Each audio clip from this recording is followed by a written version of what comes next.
A lot of business owners think that running ads on their competitor's name is some kind of secret growth hack. Like if somebody searches for your competitor, you're just going to show above them and steal that customer. And technically, you can do that, but here's the truth. Competitor campaigns are one of the most misunderstood strategies in Google Ads. And in a lot of cases, they're actually one of the least efficient ways to spend your budget. So today we are going to be talking about when competitor campaigns actually make sense and when they're usually a waste of money. And if you do want to run it, how to structure a competitor campaign the right way. The big question is, should you actually run a competitor campaign? And the honest answer is maybe. It really depends on your industry and how people shop for your service. So in some markets, competitor campaigns are extremely common. Think of like SaaS as the big one, or like software companies. They are constantly bidding on each other's names because customers are always comparing multiple tools before making a decision. So you see the same thing in a lot of competitive local industries, things like roofing or legal services. So people will search for one company and then another one and then another one. So they're trying to figure out who they trust the most.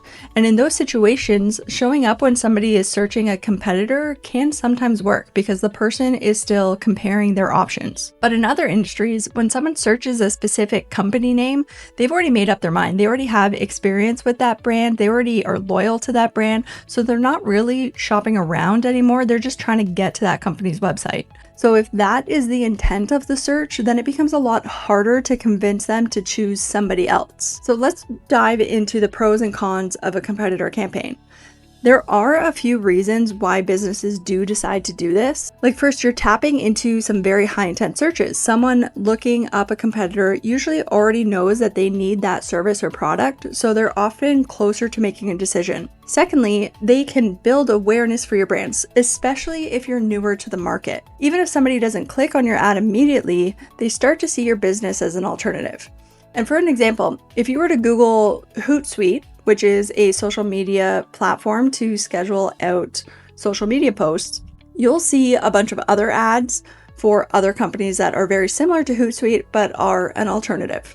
Their name is not nearly as big, and so they're just trying to get their name into their auctions for awareness. And in very competitive industries, some companies run competitor campaigns simply to protect or grow their market share. So if everyone else is bidding on each other's names, not showing up can sometimes mean losing visibility. But this is where we have to talk about the downsides, because there are some really big cons with running a competitor campaign. They do usually cost more and convert at a much lower rate than normal campaigns. And the biggest reason for that is relevancy. So Google Ads system really likes when three things line up: the keyword that somebody is searching for, the ad that they are seeing, and the landing page that they are landing on. So with competitor campaigns, that alignment is usually a lot weaker. So if somebody searches a competitor's name, your ad probably won't include the name of the competitor, and your landing page probably won't talk about that competitor either. And so because of that, Google will often give a lower keyword quality score, which usually leads to a higher cost per click. And even if somebody does click, the conversion rates tend to be a lot lower. So if you think about it, if somebody searched for a specific company's name, there is a very good chance that they already know that brand, or they've researched that brand enough to know that they want to intentionally look them up. So convincing that person to switch to somebody else can be a lot harder. And so because of those higher costs and lower conversion rates, competitor campaigns usually aren't where I would recommend starting when building out a Google Ads account.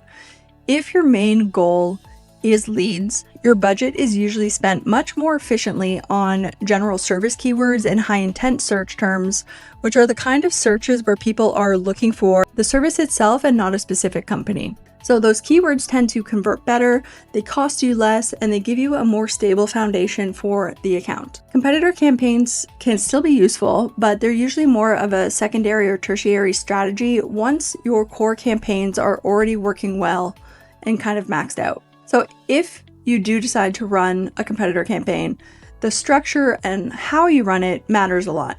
So the biggest mistake that I see is that a lot of people will lump in their competitor names into their existing campaigns. So instead, what you want to do is you want to run a completely separate campaign just for competitor terms.